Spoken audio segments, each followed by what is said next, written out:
السلام علیکم ورحمۃ اللہ وبرکاتہ۔ محترم سامعین، خواتین و حضرات، اجالا چاندنی امید اسلامک چینل سے میں آپ کی خدمت میں ویڈیو لے کر حاضر ہوا ہوں۔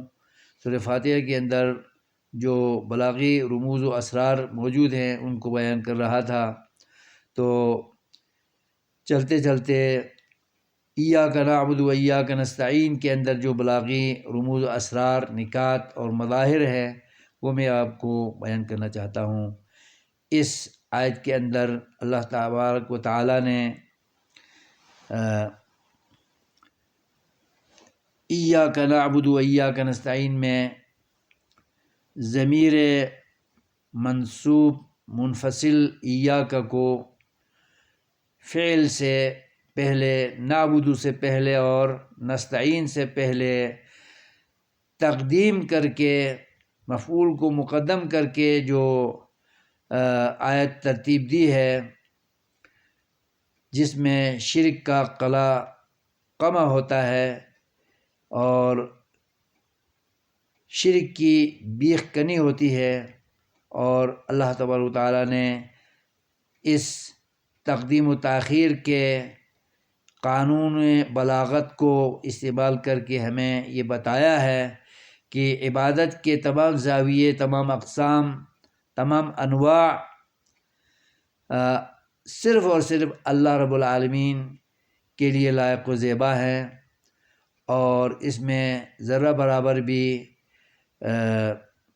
شرک کا اور غیر اللہ کا شمول اور حصہ نہیں ہے۔ اور استعانت میں بھی یہی پہلو ہے کہ اللہ تبارک و تعالیٰ سے ہی استعانت مانگا کرو، اور وہی معین اور مستعان ہے، اس کے علاوہ کوئی بھی مددگار، مولا، دستگیر، مشکل کشا، حاجت روا نہیں ہے۔ ما لکم من دونہ من ولی ولا نصیر، اللہ نے جا بجا قرآن میں بیان کیا ہے کہ اللہ کے سوا کوئی ولی، کوئی دوست، کوئی مددگار، کوئی چھٹکارا دینے والا، کوئی مشکلات میں بچاؤ کرنے والا، ماوا اور ملجا بننے والا اللہ کے سوا کوئی نہیں ہے۔ وہی آل ان آل، اول و آخر مولا دستگیر ہے، مشکل کشا، حاجت روا ہے، اور سارے اختیارات و اقتدارات اللہ ہی کے ہاتھ میں ہیں۔ اسی سے مشکلات میں استعانت کرنی چاہیے، اور عبادت کے تمام اصول، تمام فروع، انواع، اقسام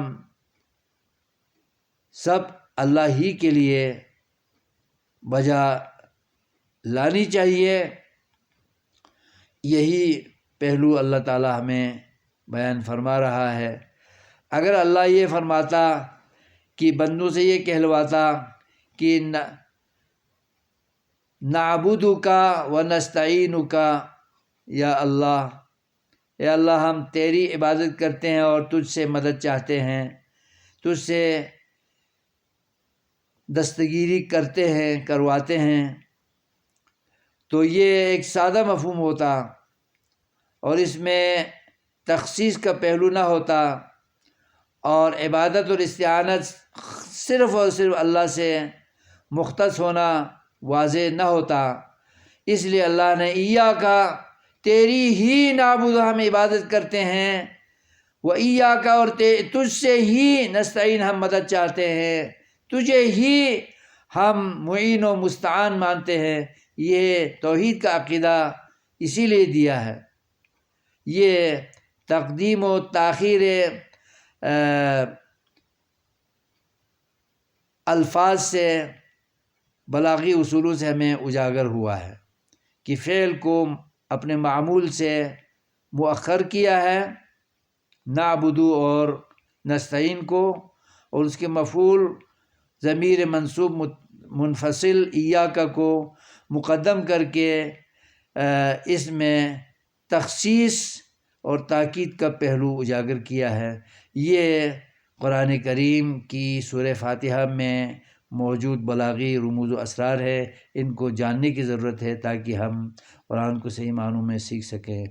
اللہ ہمیں توفیق دے سمجھنے، جاننے اور عمل پیرا ہونے کی۔ آمین۔ والسلام علیکم ورحمۃ اللہ وبرکاتہ۔